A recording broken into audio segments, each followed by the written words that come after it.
우리 지역의 이슈를 짚어봅니다. 헬로 이슈 토크 함께 하시죠. 지방의 소멸 위기를 극복하고 재정을 보완하기 위해 도입된 고향사랑 기부제가 내년 1월부터 시행될 예정인데요. 고향사랑 기부제 시행에 앞서 어떤 과제가 남아있는지 이 시간 이슈 토크에서 알아보겠습니다. 오늘은 지역 공공정책연구원 기화서 박사와 함께합니다. 안녕하십니까? 네, 안녕하십니까. 기화서입니다. 네, 이 제도가 내년 1월부터 시행된다는데 사실 아직 저도 낯설거든요. 가장 먼저 이 제도가 어떤 건지 소개 한번 해주시죠. 네, 알겠습니다. 작년 9월에 국회에서 이 법이 통과되었는데 관련된 법의 이름이 고향사랑 기부금에 관한 법률입니다. 이 법이 통과되어서 10월에 공포가 되어서 내년 2023년 1월 1일부터 시행이 되는 겁니다. 내용은 뭐냐면 자기가 서울에 살지만 고향이 경북 안동일 경우 그래도 고향과 관련 없이 서울에 사는 사람이 전라남도의 어느 군 경상북도 의성군이 참 본인이 왠지 마음이 가더라. 애착이 간다. 뭐 또 다른 뭔가 또 연고가 있겠죠. 고향이거나 애착이 가는 지방자치단체에 현금으로 기부를 하는 겁니다. 기부를 해서 그러면 그 돈을 가지고 그 지자체는 새로운 자금이 되는 거죠. 재원이 되는 거죠. 그 재원을 가지고 모아진 돈을 가지고 주민들의 복리 증진, 문화예술 건강 보건의 증진, 주민 공동체 활성화 관련된 법률에 어떤 용도로 사용하라라고 법에 명시가 되어 있습니다. 어쨌든 간에 얘기하셨듯이 소멸 위기의 지방 이 상황에서 재정 확충을 위해서 도움을 주기 위해서 시장되는 이 제도입니다. 모델의 벤치마킹은 일본의 고향 납세라고 하는 제도를 좀 벤치마킹했습니다. 우리나라에서 꽤 이 부분이 논의가 오래됐습니다. 한 5년 정도 국회에 법률이 제안된 지 5년 동안 설왕설래하다가 관심도 없다가 작년에 우여곡절 끝에 국회 통과돼서 내년에 이제 시행되는 제도입니다. 금액은요 1인당 500만 원까지 기부할 수가 있습니다. 그러면 500만 원 기부하면은 500만 원에 상응하는 답례품을 또 그 지역으로도 받아요. 예를 들면 10만 원을 기부를 하면은 10만 원 전액에 대해서는 그 연말정산에 소득 공제를 받습니다. 세액 공제를 받고 그 다음에 10만 원에 30%면 얼마인가요? 3만 원이죠. 3만 원 상당의 그 지역의 농특산품, 주로 농특산품과 같은 답례품을 받습니다. 그러면 10만 원 기부하고 10만 원 연말정산의 소득공제 혜택 100% 그대로 받죠. 3만 원 상당의 답례품 받죠. 굉장히 이득이죠. 네, 제도가 가지고 있는 장점이나 취지가 분명해 보이거든요. 그럼 현재 이 제도가 갖고 있는 문제점은 뭐가 있나요? 제도 자체의 문제점은 뒤에 또 좀 얘기를 하고요. 어쨌든 이 법률이 내년부터 시행되는 이 시점에 이 고향사랑 기부금 제도가 어떤 문제를 가지고 있느냐. 가장 핵심은 이겁니다. 법률은 만들어져서 내년부터 시행을 하도록 되어 있는데 법률이라고 하는 것은 법률이 있으면 법률안 시행령이 또 있습니다. 대통령령으로 규정하는 또 법률 안에 세부적으로 있어야 되는데 아직 시행령이 아직 나오지는 않았습니다. 물론 이 관련 주무부처는 이제 행정안전부입니다. 그리고 행정안전부가 그리고 이 법제처와 지금 작업을 하고 있습니다. 시행령. 그것이 제가 봤을 때는 9월, 늦어도 10월 정도에는 시행령이 이제 공포가 될 걸로 생각합니다. 시행령은 원래 또 국무회의 의결을 통해서 공포가 되는 거거든요. 그러다 보니까 시행령에는 좀 더 구체적인 것이 담기게 됩니다. 그러다 보니까 이제 아직까지는 각 시군별로 조례도 아직 원래는 또 조례가 또 뒷받침이 돼야 돼요. 시군별로 시군 의회에서 그 조례가 제정이 아직도 이제 안 되고 있는 이런 문제가 있고 그다음 또 하나는 어쨌든 아직은 이 상황이 이렇다 보니까 나름 언론에서 많이 이게 다루시고 있고 또 우리도 지금 이걸 가지고 지금 이제 토론을 하고 있는데 어쨌든 아직도 모르는 시민들 국민들이 너무나 많다. 이런 제도가 있는지 자체를 아는 사람이 얼마 안 된다는 거죠. 그 얼마 전에 농촌경제연구원이 조사를 해봤더니 국민들 대상으로 해서 고향사랑 기부금 제도가 있는지 안 하냐 그리고 내년부터 시행되는 건데 알고 있느냐를 물었을 때 9.5%만이 들어봤다 알고 있다 정도였습니다. 그만큼 이제 홍보가 더 돼야 된다는 거죠. 그다음 또 하나는 이제 그러면 실제로 이런 문제가 또 있습니다. 이거는 인식의 문제고 결과의 문제일 수 있는데 자 그럼 실제로 내년부터 고향사랑 기부금 제도를 시행해서 기부금을 모금을 받아봤을 때 이게 효과가 있을까? 얼마 정도 모금이 될까? 굉장히 기대하지 않겠습니까? 근데 실제로 대략 조사를 해봤더니 각 시군별로 한 3, 4억 정도 될까? 근데요, 저는 네. 그렇게 생각합니다. 3, 4억이라도 어딥니까?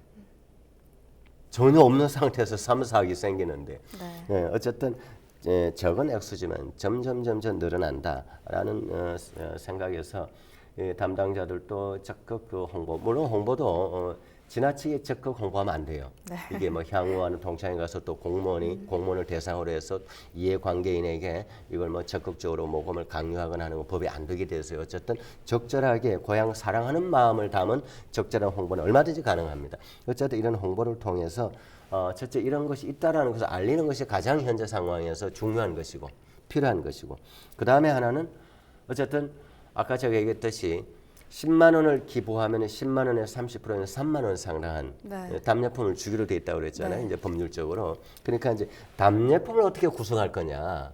이거 굉장히 중요하죠. 각 지자체별로. 이런 부분들에 대해서 각 시군별로 이제 굉장히 노력을 해야 된다라는 생각을 합니다. 네.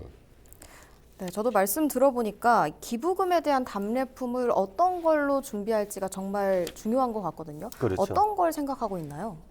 그 지방마다 좀 다르긴 한데 어쨌든 그 우리가 이제 이 제도가 처음 시행되는 것이고 그리고 또 이제 고향사랑 기부금에 관한 법률에 보면은 답례품은 어떤 것이어야 된다는 것이 법률에 명시가 되어 있습니다. 네. 그 뭐 고가품 이런 것은 안 된다는 거. 그다음에 그 지역의 경제 활성화와 관련된 것이어야 된다는 거. 그 지역에 이제 뭐 지역사랑 그 상품권 같은 거 있죠. 거기 플러스해서 그 지역에서 생산되는 농특산품 그리고 어떤 가공품 이런 것들이어야 된다라고 하는 게 대략은 명시가 되어 있어요. 그러다 보니까 각 지역에서는 어쨌든 간에 이 고향사랑 기부금 제도에 두 가지 파급 효과가 있습니다. 첫째는 어쨌든 현금이 모금돼서 그 지방의 재원으로 사용이 가능하다는 가장 핵심적인 거고 그러나 또 답례품을 또 주도록 되어 있기 때문에 답례품과 관련된 농산물 생산 현장 또는 농산품 가공품 이런 그 기업들은 또 매출 효과가 일어날 수 있겠죠. 네. 자 이런 부분에서 우리가 한국은행이 예전에 조사한 결과를 좀 보면은 네. 어떤 업종이든 간에 이제 그 업종의 매출이 늘어나면 사람 인력이 추가로 필요하게 되는 소위 말해 이런 걸 이제 소위 취업 유발 개수라고 표현을 합니다. 전문 용어로 이 부분이 농림수산 농림축산업이 가장 높아요. 취업 유발 개수가 25명 정도로 나와요. 근데 그 이외에 일반 제조업을 포함한 다른 산업의 평균은 보다 2.5배가 높아요. 네. 자 그러면 어쨌든 고향사랑 기부금 제도를 통해서 어차피 답례품은 증정을 해야 되고 그러면 그 답례품을 또 만들어내는 답례품과 관련된 지역의 그 농축수산 관련된 업체에서는 그만큼 이 고용이 확대될 수 있다. 또 매출이 늘어날 수 있다라는 이제 이 부대 효과 때문에 어쨌든 많이 기대를 하는 것이죠. 또 이런 부분에 있어서도 농촌 활성화에 기여한다는 목적이 또 있는 것이죠. 네. 네, 그럼 이 제도를 활성화하는데 답례품이 중요하고 그 취지에 부합하는 건 지역 농축산물이다라고 정리해 볼 수 있겠네요. 뭐 그 외에도 여러 가지 아이디어가 있긴 있는데 대략 농축산물을 좀 많이 지금 준비하는 경향이 있죠. 뭐 일본의 사례에서도 그렇고요. 네, 그럼 경북에서는 답례품으로 어떤 걸 고민하고 있습니까? 경북 전체는 경북도 지금 23개 시군이 있고 또 광역도 자체가 모금을 할 수도 있고 시군이 모금을 할 수도 있는데 어쨌든 경상북도에서는 이제 최근에 지난 8월 14일이었죠. 경북의 농협운영협의회라는 게 있습니다. 여기 이제 조합장이라든지 뭐 본부장이라든지 관련된 사람들이 이제 모여서 이제 회의를 해서 아무래도 이제 농협이 조금 그 제품과 답례품과 관련해서 직접적인 연관성을 좀 가지고 있죠. 네. 어쨌든 그러다 보니까 이제 시행이 지금 한 4개월 정도 남았죠. 2023년 1월부터 시행이니까. 그래서 어쨌든 간에 경상북도의 우수한 농산품, 농축수산품이 답례품으로 좀 활용이 되도록 시군에도 많이 이제 스스로 이제 홍보를 우리의 농협과 관련된 이 농민들과 관련된 또 이 제품을 많이 답례품을 활용해 달라라고 좀 홍보를 많이 하기 시작했고 하고 있는 상황입니다. 네. 네, 그러면 다른 지역에서는 이 제도를 어떻게 준비 중인지 또 답례품은 어떤 걸 고민하고 있는지도 궁금하거든요. 네, 그 고향사랑 기부금 제도와 관련해서 우리나라에서 전국 지자체 중에서 가장 그 빨리 움직인 곳이 전라북도입니다. 전라북도는 이미 지난 3월 달부터 아예 TF팀을 구성을 해서 고향사랑 기부금 제도와 관련돼서 아예 이 전문가에게 연구 용역을 줬습니다. 줘서 뭘 준비하면 좋을지, 그 법에 대한 이해, 그 뭘 준비하면 좋을지, 그렇지 어떤 걸 준비해야 되는지, 담요품 어떻게 또 이제 지역마다 특색이 구성하는 게 좋을지, 이 전체를 하나 연구 용역을 발주를 했습니다. 네. 했고 그다음 또 하나는 또 이제 전남 영광군의 경우에도 그 실무 협의회를 아예 구성을 해서 지난 2월 달부터 해서 준비를 해 왔습니다. 그다음 또 이제 충청도 넘어오면 충남의 그 공주시가 이미 지난 5월이었죠. 네. 5월에 그 전문가를 초청해서 특강도 열고 공무원 대상으로 해서 그게 지역 공공정책연구원 저희 연구원에 그서 가서 강의를 또 했습니다만 네. 어쨌든 좀 빨리 움직이는 곳은 또 많이 움직여 왔습니다. 그래서 전문가 자문을 받고 있고 그다음에 이제 강원도 양구군의 경우는 최근에 이것이 그 일본의 고향 납세라고 하는 제도를 벤치마킹한 것이기 때문에 일본의 전문가를 초청을 해서 답례품을 어떤 것을 구성하는 것이 효과적인지에 대해서 자문을 구하게 되었습니다. 굉장히 발빠르게 움직이는 거죠. 네. 그렇다 이제 우리 지역에는 보면 경북 의성군의 경우에도 이제 그 공무원 대상으로 해서 그 고향사랑 기부금 제도와 관련된 특강을 지금 준비를 하고 있고 개인적으로 이제 제가 가서 강의를 하도록 지금 준비가 되어 있습니다만 어쨌든 지역별로 어떤 특산품을 준비하는 답례품을 준비하는 고민을 많이 하고 있어요. 울주군 경남 울주군의 경우는 바다 끼고 있잖아요. 네. 그러니까 이제 미역 중에서는 돌미역 유명하잖아요. 그리고 또 이제 경북 우리 상주의 경우에는 조선시대 이제 그 임금에게 진상품이었습니다. 진상품이었던 그 곶감, 상주 곶감 유명하죠. 이런 것들. 지금 이제 우리 지역에서 이제 각 시군마다 지금 답례품을 어떻게 할지 이제 시행령이 마련이 되면 답례품 선정위원회가 별도로 구성이 되게 됩니다. 그래서 그 각 시군을 대표하는 또 그 시군에 뭔가 도움이 될 만한 그것을 답례품을 선정을 하도록 되어 있습니다. 아주 객관적으로 조사를 아마 선정을 할 겁니다. 또 이런 경우도 있어요. 인천의 확정은 아닌데 네. 인천의 경우는 바다 끼고 있잖아요. 특히 월미도 유명하지 않습니까? 네. 월미도 바다 열차 탑승권. 그리고 또 이제 또 하나 그 경남 의령의 경우에는 재미있는 아이디어입니다. 경남 의령군은요 벌초 이용권. 우리 왜 네. 지금 이제 벌초 시즌이잖아요. 네. 사실 이제 도시 살다 벌초 못 가잖아요. 그럼 이제 벌초 이용권이 있으면 그 지역에서 요즘에 농협에서 사람을 연결해서 벌초 대행해 주잖아요. 네. 이런 이용권을 활용하는 거죠. 답례품으로 받아서. 네. 이건 좀 좋은 아이디어다. 근데 이제 이런 부분은 이걸 먼저 제도를 시행한 일본의 경우에 다양한 그 답례품들이 나와 있습니다. 뭐 온천 이용권도 있고요. 뭐 네. 다양해요. 그리고 우리도 앞으로 아주 다양한 답례품이 지역마다 좀 독특한 것들이 나오지 않을까 생각을 합니다. 그리고 답례품을 어떻게 성의 있게 구성하고 좀 독특하게 구성하느냐에 따라서 고향사랑 기부금 제도 좀 더 많은 사람이 이용할 수도 있거든요. 이 고향사랑 답례품 구성 굉장히 중요합니다. 네. 네, 각 지역의 준비 상황까지 설명해 주셨는데요. 기금이 운영되려면 네. 아무래도 저는 투명성과 공정성이 그렇죠. 핵심일 거라고 생각하는데 그러면 이 부분에 대한 논의는 어떻게 진행돼야 할까요? 기금은 이제 법률적으로 네. 그 문화예술, 보건, 정진 등등 정해진 목적 용도에 사용하도록 이제 각 시구마다 기금 심의 운영위원회가 구성이 됩니다. 또 조례가 만들어질 것이고 가장 핵심은 저는 그렇게 생각합니다. 그 균형이죠. 지역 균형 그리고 안배. 그리고 이제 이 정도 돈이 모금이 됐으면 그게 수억이 됐든 수십억이 됐든 간에 어느 곳에 그리고 소외되지 않도록 적정하게 균형 있게 안배를 하는 것이 핵심이다라고 생각을 합니다. 근데 이 부분은 참고로요. 일본 같은 경우는 기금이 만들어진 돈을 어디 사용하는지 용도에 대해서 제한이 없습니다. 시장 군수 알아서 사용을 합니다. 그 지역의 특성에 맞게. 네. 원래는 그게 맞죠. 네. 뭐 좀 시간이 되면 뒤에 또 좀 보완을 하겠습니다. 네, 그런데 일각에서는 시행이 되더라도 기대만큼 실속이 없을 수도 있다는 우려를 하는데요. 이런 우려를 어떻게 개선해 볼 수 있을까요? 첫째는 그거죠. 방금 제가 얘기했던 일본의 경우에는 기금에 상한액이 없습니다. 네. 우리 500만 원까지죠. 상한액 없고요. 그다음 모금된 액은 그 지자체에서 알아서 그 지역의 특성에 맞게, 특수성에 맞게, 상황에 맞게 집행을 하라는 겁니다. 우리는 상한액 500만 원까지 있죠. 그다음에 용도 정해놓고 있죠. 이런 곳에만 사용을 해라. 저는 이건 맞지 않다고 보는 거죠. 그러니까 이제 실속이 없을 수 있다라는 말이 나오는 겁니다. 그 왜 그러냐면은 예를 들어서 우리 안동, 의성 이런 시골 북부 지역에 지금 가장 필요한 건 뭡니까? 돈이 있다면. 첫째는 농촌 일손 돕기 사람이 없잖아요. 첫째 농번기에.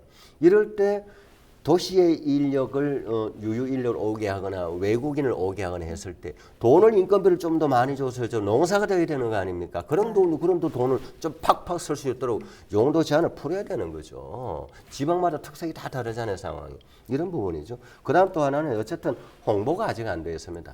이 홍보를 절대적으로 할 수 있도록 이번 시행령에서 광고 TV를 통해서 광고도 하고 어쨌든 광고 홍보를 좀 다양하게 할 수 있도록 해야 되는데 이미 법에는요 SNS를 활용을 못하게 되어 있습니다.